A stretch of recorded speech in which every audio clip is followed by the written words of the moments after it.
Бүгүнкү темабызды бышыктап коелу, ушуну менен сабагыбыз жетип калат. Биз баланы шыктандырууда, урматтуу ата-энелер, биз бүгүндө баягы кыргыздын менталитетине туура келбей калат деп, мен сени жакшы көрөм балам деп айта бербейбиз да бүгүндө элечи. Уялбашыбыз керек экен, тартынбашыбыз керек экен. Бирок антип айтпасак деле балага, бирок ошону балага жеткизишибиз керек экен да. Анан мындай кылат экенбиз да, биринчи эле шыктандыра турган сөзүбүз балам мен сени жакшы көрөм дегенди күбүндө айтышыбыз керек экен. Бала жакшы көрөрүн билет, бирок мындай баягы сөз менен айтса ага жеткиликтүү болот да. Андан кийин мен сага ишенем деген сөздү айтышыбыз керек экен. Баягы балабыз бир аз айтабыз да, мен сага айтканмын, сен колуңан келбей тиги баланын жанын баласы деп элге салыштырып ийебиз да биз. Ошол нерсени бала аябай жаман көрөт экен да. Колунан келбесе дагы аны келтире алыш ушу ата-энелердин колунда экен.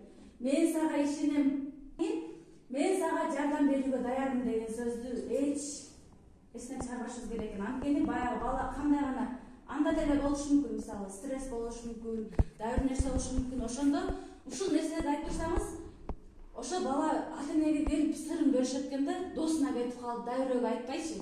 Эгер балаңыз сиз менен сырдаш болушун кааласаңыз, мен сага жардам берүүгө даярмын деп, ал жаман иш кылса дагы, бала деген бала да жамандык кылып коюшу мүмкүн.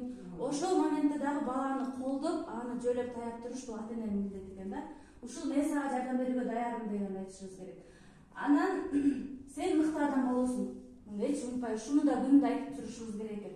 Бир ишти жасай албай калды, сен окуй албайсың, сен менен элим болмок белең дегендин ордуна окуй албаган баланын дагы, ой сен мыкты адам болосуң, сен илимпоз болосуң, сен билимдүү болосуң дей берсек, ошо билим